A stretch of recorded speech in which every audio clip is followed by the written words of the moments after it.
Hari ini kita masuk ke Galatia pasal 5. Galatia 5 dan 6 adalah bagian praktikal dan penutup dari surat Galatia. Kali ini tidak seperti biasanya, kita tidak akan membaca langsung satu perikop atau satu teks di awal, melainkan kita akan baca mengikuti pembahasan kita hari ini. Nah, jadi hari ini topik kita adalah the gospel freedom atau kebebasan Injil, kebebasan yang diberikan oleh Tuhan Yesus melalui karya kematiannya di kayu salib. Tapi sebelumnya kita baca terlebih dahulu dari Galatia 5 ayat 1. Next slide. Supaya kita sungguh-sungguh merdeka, Kristus telah memerdekakan kita. Karena itu berdirilah teguh dan jangan mau lagi dikenakan kuk perhambaan.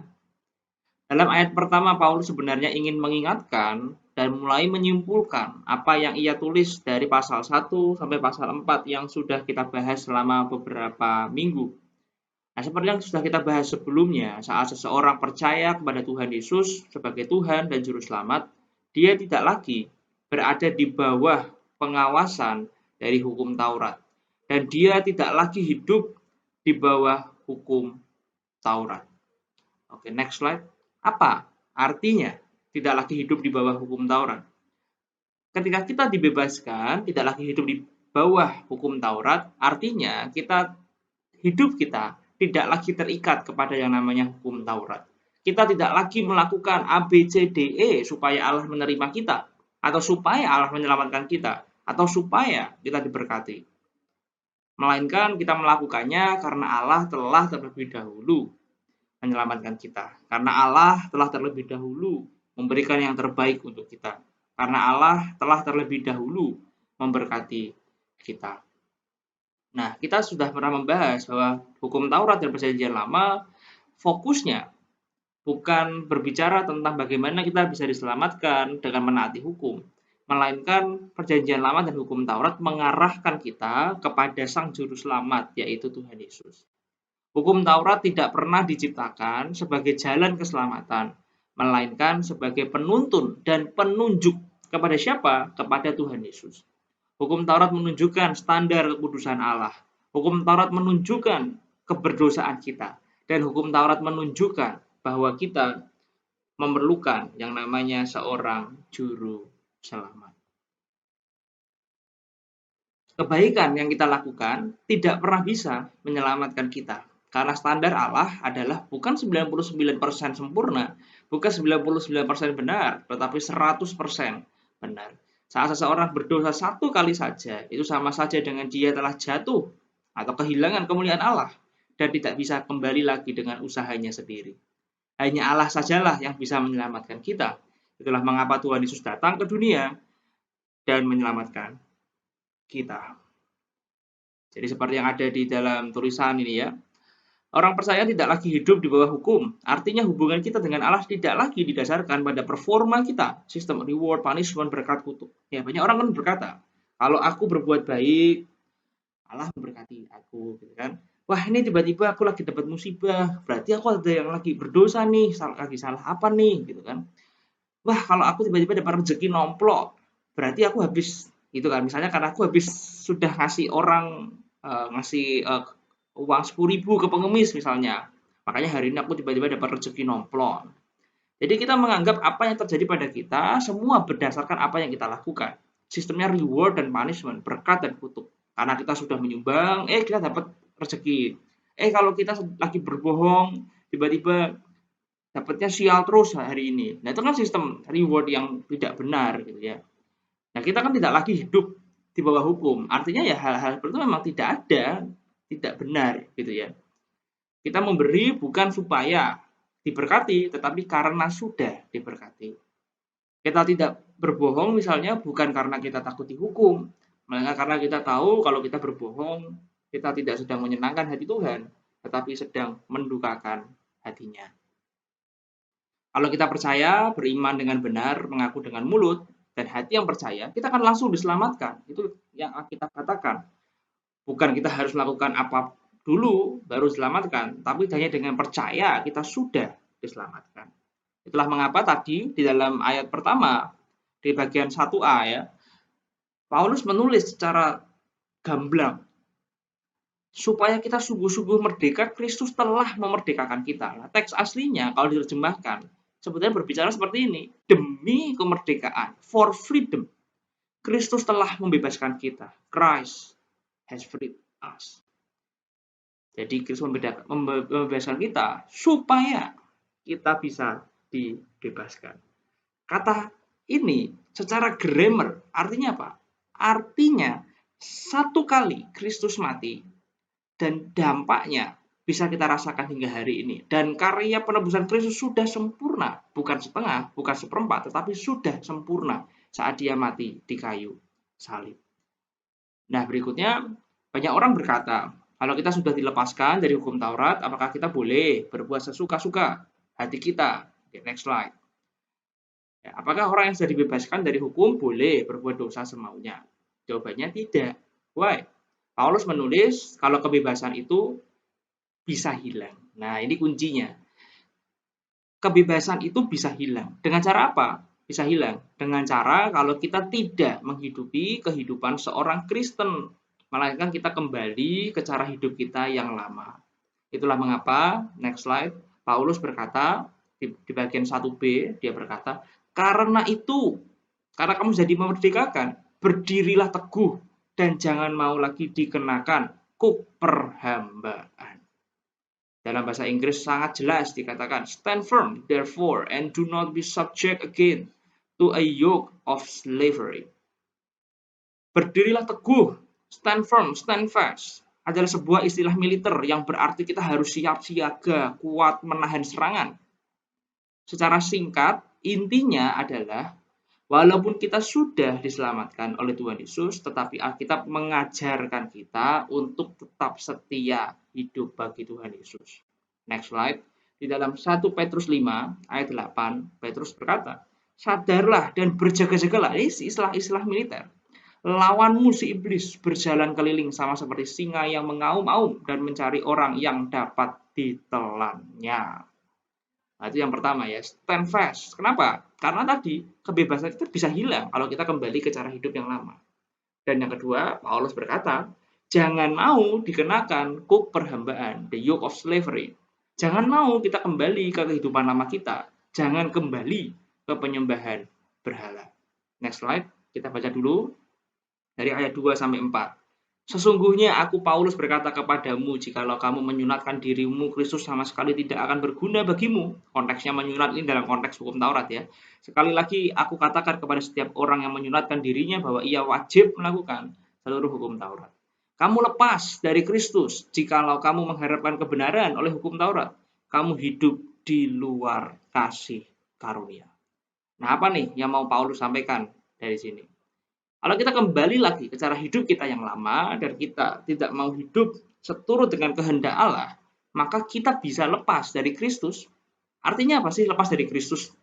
Artinya adalah mati.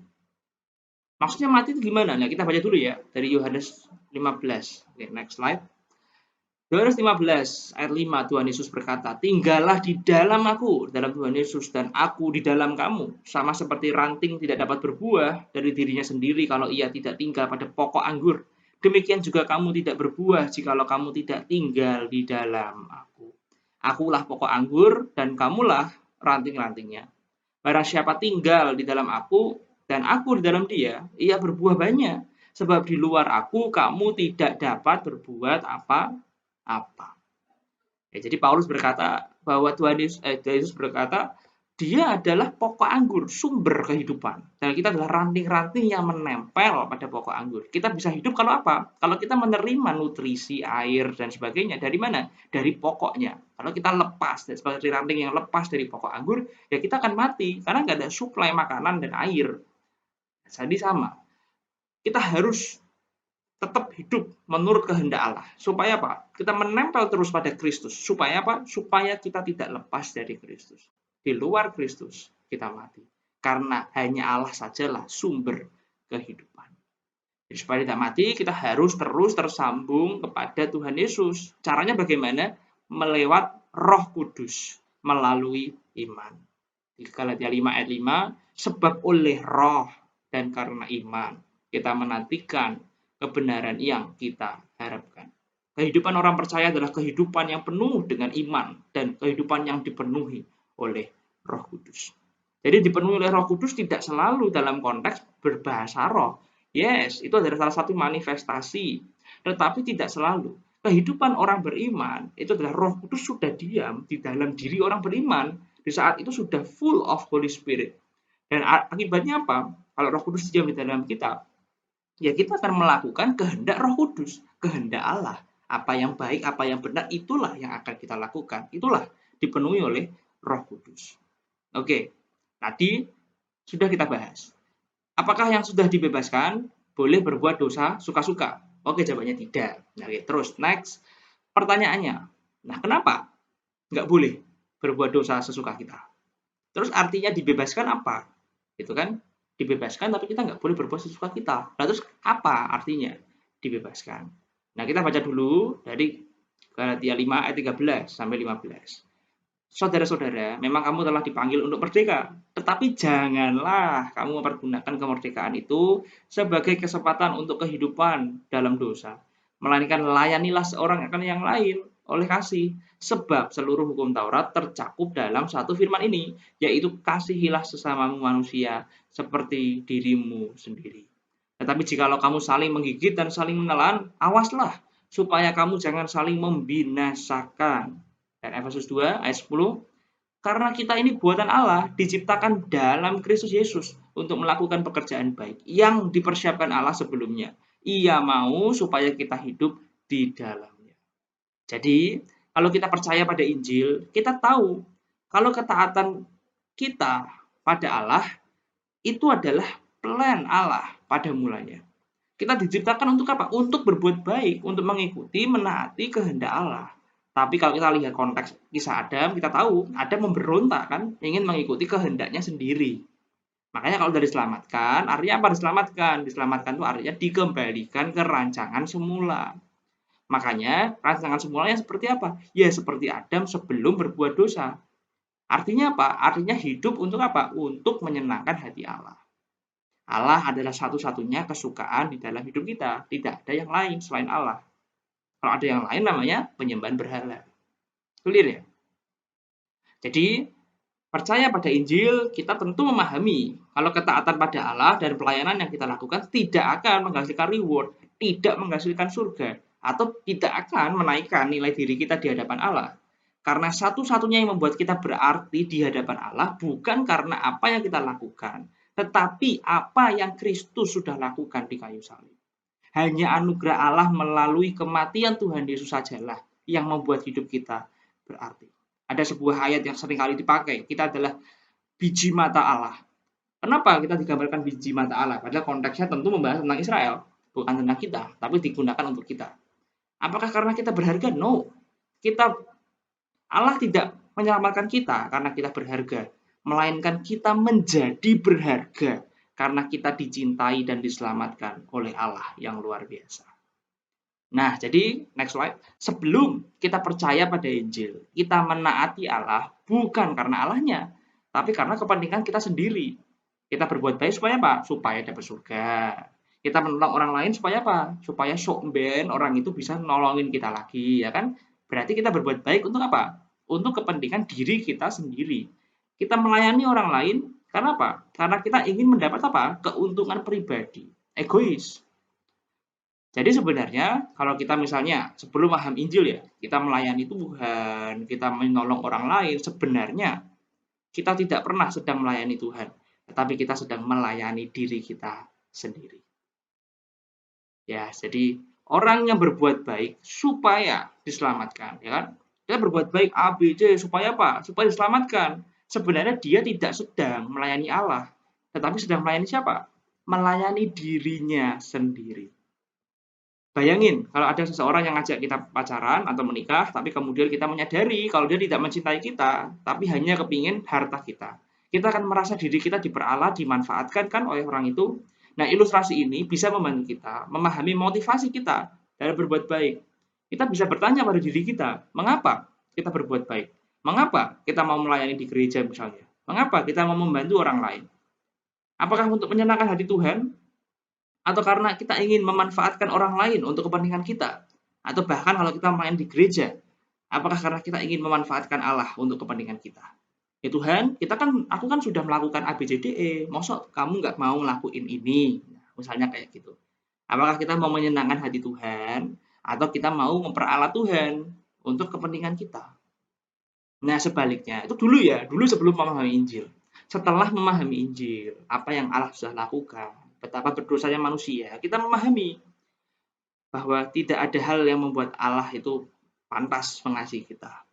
Dia mengasihi kita karena Dia adalah kasih, bukan karena kita yang berharga. Itulah mengapa kalau kita paham itu, kita akan apa? Kita akan mencintai Allah. Karena apa?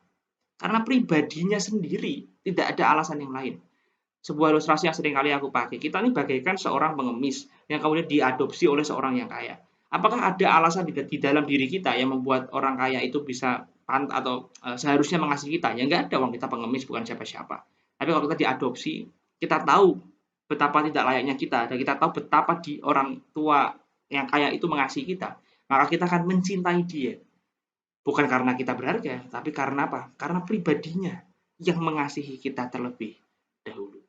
Nah sama, di dalam Injil kita melihat bahwa Kristus telah mati untuk kita dan membuat hidup kita berarti. Bukan karena usaha kita, bukan karena siapa kita, tapi karena apa yang Dia lakukan untuk kita di kayu salib. Kalau kita paham hal ini, maka hidup kita akan berubah. Motivasi hati kita akan berubah. Kita melayani Allah sebagai ucapan syukur atau sukacita kita karena sudah diselamatkan. Semakin kita bersukacita karena anugerah Allah, semakin kita didorong untuk melakukan perbuatan baik untuk menyenangkan hati Allah. Jadi, kita coba satukan apa yang sudah kita pelajari. Misalnya kita ambil contoh berbohong. Di satu sisi, kemerdekaan seorang Kristen berarti kita tidak perlu takut untuk dibuang dari hadapan Allah jika kita berbohong. Kita sudah dibebaskan dari hukuman atas dosa bohong itu.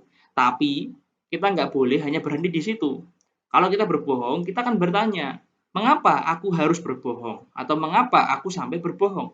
Kalau kita paham Injil, hati kita akan mengerti kalau berbohong itu berarti ada sesuatu di hati kita yang jauh lebih penting daripada Tuhan Yesus. Itulah mengapa kita lebih memilih berbohong daripada berbuat baik. Mungkin kita punya berhala penerimaan orang lain. Kita membuat penerimaan orang lain jauh lebih penting daripada Allah. Penerimaan yang Allah berikan pada kita. Itulah mengapa ketika kita hendak ditolak oleh orang lain, kita akan nekat. Akhirnya kita berbohong. Misalnya, kita bukan orang yang kaya, tapi kemudian supaya bisa diterima oleh gerombolan orang yang kaya, kita ngaku-ngaku jadi kaya. Artinya apa? Bagi kita, penerimaan oleh orang lain itu jauh lebih penting daripada penerimaan Allah bagi kita. Kalau kita percaya bahwa Allah sudah menerima kita seutuhnya, maka apa? Maka kita akan mengakui, ya aku bukan orang kaya, kamu mau berteman, mau nggak berteman, terserah. Tapi Allah, alam semesta ini sudah mau berteman dengan aku. Dengan cara apa? Dia menebus aku terlebih dahulu. Wah, itu luar biasa. Makanya harus dicek alasan kita berbohong, alasan kita berbuat dosa. Semua dapat kita pahami kalau apa? Kalau memahami Injil. Jadi kita bohong supaya bisa dapat berhala-berhala hidup itu semua. Dan setelah cek diri kita bisa berkata, aku tidak butuh berhala-berhala ini karena Kristus sudah mencintai aku terlebih dahulu, Kristus sudah menerima aku terlebih dahulu, Kristus sudah menjamin masa depanku terlebih dahulu. Itulah mengapa mulai sekarang kita bisa berkata jujur dan nggak perlu berbohong lagi. Nah, di bagian berikutnya, mulai dari ayat 16, Paulus menjelaskan tentang mengapa seseorang itu berbuat dosa dan bagaimana cara dia bisa melawan dosa dengan menggunakan kebebasan yang dia miliki. Sebelum ke sana, Paulus menjelaskan terlebih dahulu ada dua natur atau dua hal yang bekerja di dalam diri setiap orang Kristen atau orang percaya. Ada yang namanya keinginan daging, ada yang namanya keinginan roh. Keinginan daging berbicara tentang natur dosa manusia, sedangkan keinginan roh berbicara tentang natur kita sebagai anak Allah yang sudah diselamatkan, yang diberikan pada kita saat kita percaya pada Tuhan Yesus. Nah, sebelumnya kita baca dulu ayat 16 sampai 18. Maksudku ialah hiduplah oleh roh, maka kamu tidak akan menuruti keinginan daging. Sebab keinginan daging berlawanan dengan keinginan roh, dan keinginan roh berlawanan dengan keinginan daging. Karena keduanya bertentangan. Sehingga kamu setiap kali tidak melakukan apa yang kamu kehendaki. Akan tetapi, jikalau kamu memberi dirimu dipimpin oleh roh, maka kamu tidak hidup di bawah hukum Taurat. Nah, ini menarik kalau kita baca dari sini ya. Kalau kita cek bahasa Yunaninya, Kata keinginan daging, oke, next slide, itu berasal dari kata epithumia. Epithumia yang sering diterjemahkan di dalam Alkitab sebagai natur dosa, hawa nafsu, keinginan daging gitu ya, dan lain-lain. Nah, kita sering beranggapan ini sebagai sesuatu desire untuk melakukan hal yang buruk. Tidak salah, kata keinginan daging itu artinya seperti itu. Tetapi secara literal, kata epithumia itu berarti over desire atau hasrat yang tidak biasa, yang melebihi hal yang biasa. Hal ini berarti kalau masalah utama hati kita tidak hanya berbicara tentang mengingini atau ingin melakukan hal yang buruk, melainkan kita terlalu over desire, terlalu mengingini hal-hal yang baik sekalipun. Ini kan penyembahan berhala. Kenyamanan baik nggak? Baik, tapi kalau kita menginginkan kenyamanan itu jauh lebih penting daripada Allah, maka kita sudah menjadikan kenyamanan itu sebagai penyembahan berhala. Uang baik nggak? Baik, tapi kalau kita menjadikan uang jauh lebih penting daripada Allah, maka kita sudah menjadikan uang itu berhala. Over desire, sesuatu yang lebih dari yang seharusnya. Mengubah hal baik menjadi sesuatu yang terutama dan menggantikan posisi Allah. Itulah epithumia, itulah penyembahan berhala. Dan keinginan daging ini terus berperang melawan keinginan roh. Roh menuntun kita untuk memuliakan Allah, tapi daging memaksa kita untuk memuliakan diri kita. Bagi Tuhan Yesus, bagi Allah, yang terpenting adalah bagi Roh Kudus ya, yang bekerja dalam diri kita, yang terpenting adalah memuliakan Allah. Tetapi daging kita memaksa apa? Yang penting bukan Allah, tapi diriku, egois, egosentris lagi. Jadi itu dua hal yang bertentangan. Makanya kita sering kali kan berdebat dengan diri kita. Kita mau berbuat baik atau enggak, misalnya kayak gitu. Kita mau melakukan ini untuk Allah atau untuk diri sendiri. Nah, itu ada pertentangan di dalam diri kita. Kalau kita memahami Injil dengan benar, kita tahu kalau apa yang diinginkan oleh daging sebenarnya bukanlah hal yang seharusnya kita lakukan, bukanlah kerinduan dari hati kita. Hati yang terdalam milik kita ingin melakukan yang baik dan memuliakan Allah. Mengarahkan hati kita untuk melakukan keinginan roh, itu nggak bisa berubah dalam sekejap, satu malam berubah, itu nggak bisa. Kita mematikan semua keinginan daging, nggak bisa dalam waktu satu malam. Nanti seutuhnya, keinginan daging itu akan hilang kapan? Nanti, di langit baru, bumi baru. Tapi saat ini nggak bisa berubah sekejap, ada prosesnya di dalam hidup. Makanya hidup kita adalah sebuah sekolah. Sekolah apa? Sekolah di mana kita bisa berubah pelan-pelan, menjadi semakin serupa dengan Tuhan Yesus. Sampai kapan? Sampai kita mati. Nah, next slide di ayat 18, Paulus menjelaskan cara perubahan hidup kita. Bagaimana seorang Kristen bisa berubah? Jawabannya di sini ya, di ayat 18. Jikalau kamu memberi dirimu dipimpin oleh roh, maka kamu tidak hidup di bawah hukum Taurat. Bagian terpenting dari proses perubahan seorang Kristen adalah berserah, memberi diri, dipimpin oleh Roh Kudus. Biarkan Roh Kudus bekerja di dalam hidup kita. Nah, mungkin ada yang bertanya, bagaimana cara Roh Kudus bekerja dalam hidup kita? Next slide. Roh Kudus akan menunjukkan dosa-dosa dan berhala-berhala hati kita yang tersembunyi. Selanjutnya, setelah Roh Kudus menunjukkan dosa kita bisa mengevaluasi dosa-dosa kita. Kita bisa bertanya kayak tadi, misalnya berbohong. Kita bisa bertanya, mengapa kita berbohong? Mengapa kita mencuri misalnya? Mengapa kita suka menggosipin orang? Mengapa kita suka menjelek-jelekkan orang lain? Nah, kenapa? Kenapa kita suka marah? Kita bisa mengevaluasi itu semua. Bukan hanya apa saja dosa kita, tetapi juga mengapa kita berbuat dosa. Dari situ, kalau kita menyadari dosa kita menyadari motivasi kita berbuat dosa. Lalu kita lari kemana? Ke apa yang sudah Kristus lakukan di kayu salib. Maka dari situ kita akan pelan-pelan meninggalkan berhala-berhala hati kita. Dari mana? Bukan dari luarnya saja, tapi dari akar-akarnya. Sampai ke akar-akarnya. Misalnya, kalau kita suka berbohong, kita bilang, aku nggak akan bohong lagi. Aku nggak akan bohong lagi. Oke, 1 minggu, 2 minggu, oke, kamu nggak berbohong. Tapi 1 bulan, 2 bulan, 1 tahun, 2 tahun, kamu akan kembali lagi ke habitat yang lama. Ke habit yang lama. Nah, supaya nggak bohong bagaimana? Ya, dari dalam motivasinya itu loh yang harus diubah. Hatinya yang harus diubah. Dengan cara apa? Serahkan hidup pada Roh Kudus, percaya pada Injil, apa yang sudah dilakukan dan sebagainya. Dari situ kita berubah perlahan-lahan. Ayat 24 dan 25, next slide. Barang siapa menjadi milik Kristus Yesus, ia telah menyalibkan daging dengan segala hawa nafsu dan keinginannya. Jikalau kita hidup oleh roh, baiklah hidup kita juga dipimpin oleh Roh Kudus. Ya, hidup seorang Kristen adalah hidup perubahan, hidup transformasi. Dengan cara apa? Menyalibkan daging secara perlahan-lahan. Dengan bantuan siapa? Bukan dengan kekuatan kita sendiri, tapi dengan bantuan dari Roh Kudus yang memimpin dan mengubah hidup kita. Nah, bagian selanjutnya adalah ayat yang terkenal, ya. Di ayat 2 ayat 19 sampai 21 ini ayat yang terkenal, ya. Kita baca dulu. Perbuatan daging telah nyata, yaitu percabulan, kecemaran, hawa nafsu, penyembahan berhala, sihir, perseteruan, perselisihan, iri hati, amarah, kepentingan diri sendiri, percideraan, roh pemecah, kedengkian, kemabukan, pesta pora, dan sebagainya. Terhadap semuanya itu kuperingatkan kamu, seperti yang telah kubuat dahulu, bahwa barang siapa melakukan hal-hal yang demikian, ia tidak akan mendapat bagian dalam kerajaan Allah. Nah, Paulus menjelaskan banyak hal perbuatan daging, tapi sebenarnya dari yang Paulus jelaskan ini bisa dikelompokkan menjadi 4 ya. Yang pertama adalah perbuatan daging atau dosa di area seksualitas. Yang pertama adalah sexual immorality, percabulan. Dari kata Yunaninya porneia, makanya kita bisa dapat kata Inggris porn dari situ. Artinya apa percabulan? Sebuah hubungan seksual di luar hubungan yang seharusnya, di luar pernikahan. Yang kedua adalah impurity, akatarsia, kecemaran. Kegiatan seksual yang tidak natural, yang tidak seharusnya, dan hubungan yang tidak seharusnya, yang tidak kudus. Lalu yang ketiga ada hawa nafsu, artinya adalah seksualitas yang tidak terkontrol. Lalu kemudian itu seksualitas. Yang kedua di area agama, religion. Ada yang namanya idolatry, penyembahan berhala. Ada juga yang namanya sihir, witchcraft. Jadi konteksnya adalah penyembahan berhala dan sihir. Paulus mengingatkan jemaat di Galatia tentang masa lalu mereka yang menyembah pagan ya, paganisme, yang percaya pada paganisme.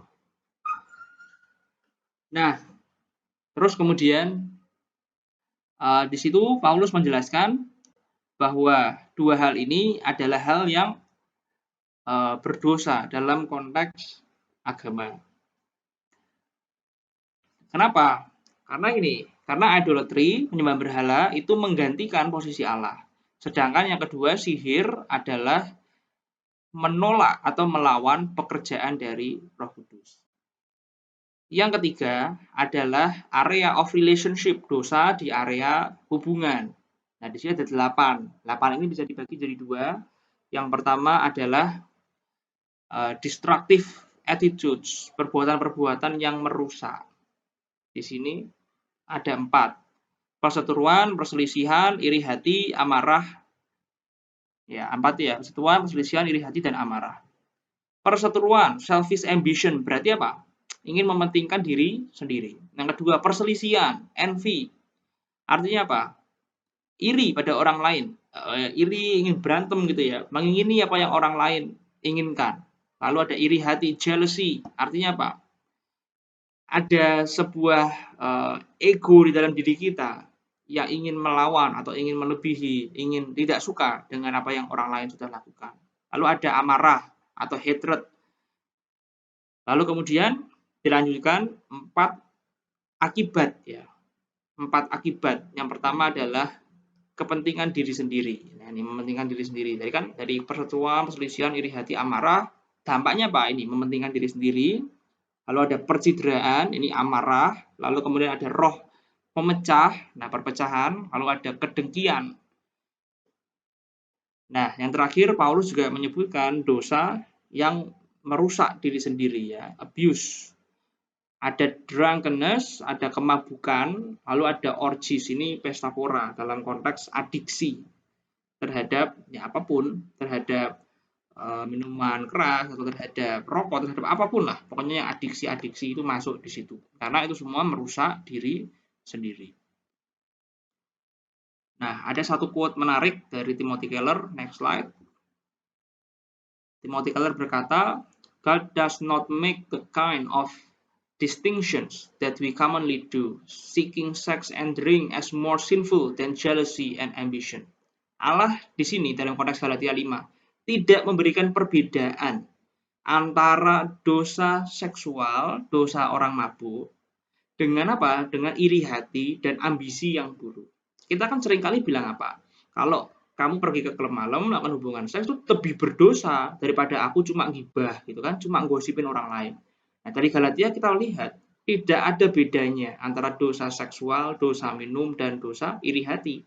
Semuanya sama. Dosa adalah dosa. Tidak ada dosa yang jauh lebih besar daripada dosa lainnya. Oke, sudah paham sampai situ?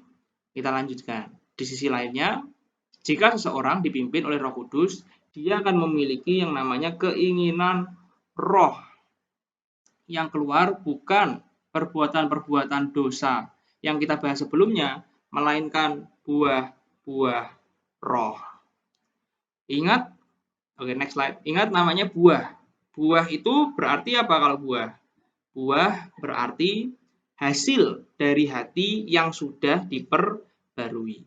Buah bukan sesuatu yang kita lakukan, tetapi akibat dari apa yang kita lakukan. Akibat dari hati kita yang benar, maka akan mengalir keluar buah-buah roh. Buah roh menunjukkan bahwa kita adalah anak-anak Allah, dan karena anak pasti memiliki DNA atau karakteristik yang sama dengan ayahnya. Kalau kita mengaku diri kita adalah anak-anak Allah, sedangkan Allah itu berbuat baik, Allah itu mengasihi, sedangkan kita tidak mengasihi, maka pertanyaannya apakah kita itu anaknya Allah, gitu kan? Seorang anak pasti memiliki karakteristik yang sama dengan ayahnya. Nah, buah-buah ini tidak terpisah, bukan 9 buah, tetapi hanya ada satu buah. Namanya kan buah roh, yang terdiri dari 9 bagian. Oke, next slide kita baca buah roh, ada 9, ada satu bagian dari 9. Kasih, sukacita, damai sejahtera, kesabaran, kemurahan, kebaikan, kesetiaan, kelemah lembutan, penguasaan diri. Tidak ada hukum yang menentang hal-hal itu. Nah, kita bahas secara sekilas ya. Next slide mengenai 9 ini ya. Yang pertama adalah agape atau kasih, love. Artinya apa? Artinya love itu adalah kita melayani orang lain dengan baik gitu ya. Melayani orang lain bukan karena apa yang orang lain bisa kasih kepada kita, tapi murni karena kita ingin membantu aja. Itu namanya love. Lawannya dari love adalah ini, self protection, abusing people. Tidak mengasihi tapi kayak menyiksa orang lain itu. Itu namanya lawannya dari kasih. Tapi juga ada orang yang mungkin menunjukkan kasih gitu ya, tapi sebenarnya bukan kasih, tapi kasih yang palsu. Nih counterfeitnya, selfish affection. Kita reka-rekanya mengasihi orang lain, reka-rekanya bantu orang lain, tapi sebenarnya bukan untuk orang lain, tapi untuk apa? Untuk mementingkan diri kita sendiri. Nah, itu kelihatannya kasih, tapi sebenarnya bukan kasih, kasih yang palsu. Lalu ada namanya joy, sukacita. Artinya adalah bersukacita di dalam Allah dan di dalam karya keselamatannya. Itulah mengapa kita berbahagia di dalam hidup kita. Sedangkan lawan dari sukacita adalah depresi, sedih gitu ya. Tapi sukacita pun ada sukacita yang palsu. Yang seperti apa? Di mana kita berbahagia bukan karena Allah, tetapi karena apa yang Allah bisa berikan. Kita bersukacita bukan karena Allah menyelamatkan kita, tapi karena berkatnya Allah saja. Nah, itu salah ya. Jadi sukacita tapi palsu, bukan sukacita yang seharusnya. Atau kita bersukacita yang berubah-ubah berdasarkan situasi. Nah, sukacita seorang Kristen itu selalu, bahkan di dalam penderitaan sekalipun, kita tetap bisa bersukacita. Lalu yang ketiga adalah eirene atau peace, damai sejahtera. Artinya sebuah keyakinan, sebuah rest di dalam apa? Di dalam kedaulatan Allah, di dalam hikmat Allah. Karena kita percaya bahwa Allah sudah menyelamatkan dan menjaga hidup kita, makanya kita bisa rest, bisa tenang di dalam Allah. Lawannya peace adalah anxiety, kecemasan. Tapi ada juga peace yang palsu, gitu ya. Dimana kita mungkin berkata, supaya kita nggak ribet, kita bilang I don't care pada orang lain, gitu ya. Supaya kita seakan-akan diam. Padahal sebenarnya tidak. Ketika kita berkata I don't care pada orang lain, sebenarnya di dalam hati kita ada sebuah gejolak yang sedang berperang. Itu adalah peace yang palsu. Lalu ada namanya kesabaran, patience. Artinya adalah kemampuan untuk apa? To take trouble without blowing. To suffer joyfully, menderita tetapi dengan bahagia, dengan sukacita. Nah, lawannya itu resentment toward God and others. Palsunya adalah self-righteousness. Nah, kita bilang bersabar, tapi sebenarnya kita tidak bersabar. Di dalam hati mangkol gitu ya. Sama aja bukan patient, tapi patient yang palsu. Oke, next slide. Ada kemurahan, kindness. Practical kindness with vulnerability out of deep insecurity. Nah, lawannya adalah envy. Palsunya adalah manipulative good deeds. Nah, kita reka-rekanya memberi, tapi sebenarnya di dalam hati tidak ikhlas memberi. Nah, itu sama aja kebaikan atau kemurahan yang palsu. Lalu ada goodness, honesty, transparency. Lawannya adalah kemunafikan. Counterfeitnya adalah truth without love. Ya, kebaikan ya, kita berbuat baik tapi sebenarnya tidak ada kasih di situ. Maka itu adalah goodness yang palsu. Lalu ada kesetiaan, faithfulness, loyalty, courage. Lawannya adalah opportunist. Nah, counterfeit palsunya adalah love without truth. Kita mungkin mengasihi orang lain, tapi tidak ada kebenaran. Maka itu adalah kesetiaan yang palsu. Lalu ada gentleness, humility. Nah, itu opposite-nya lawannya adalah superiority. Counterfeit-nya inferiority. Dan terakhir, penguasaan diri, self-control. Definition-nya, ability to choose the urgent over the important thing. Mengetahui mana yang lebih penting daripada yang lain. Lawannya adalah a driven, impulsive, uncontrolled person. Ya, orang yang nggak bisa mengontrol dirinya sendiri. Palsunya adalah ini, willpower through pride or through more functional idols. Oke, jadi itu 9 buah roh ya. Nah, pertanyaan refleksinya yang pertama, apakah kita pernah berbuat sesuatu, entah itu kebaikan atau ibadah atau apapun, dengan motivasi untuk kepentingan diri sendiri? Apakah kita pernah mengevaluasi motivasi hati kita? Nah, pernah nggak kita ke gereja misalnya, terus tapi dalam hati kita, ya Tuhan kita kan sudah ke gereja, masa kamu nggak mau gini? Nah, misalnya kayak gitu. Yang kedua, lihat lagi perbuatan daging di Galatia 5, 19-21. Perbuatan daging manakah yang masih Anda perjuangkan untuk selesaikan? Yang terakhir, ketiga, perhatikan lagi Galatia 5, 22-23. Apakah kita sudah menghasilkan buah roh? Nah, apakah buah roh itu asli atau palsu? Tiruan. Silakan didiskusikan.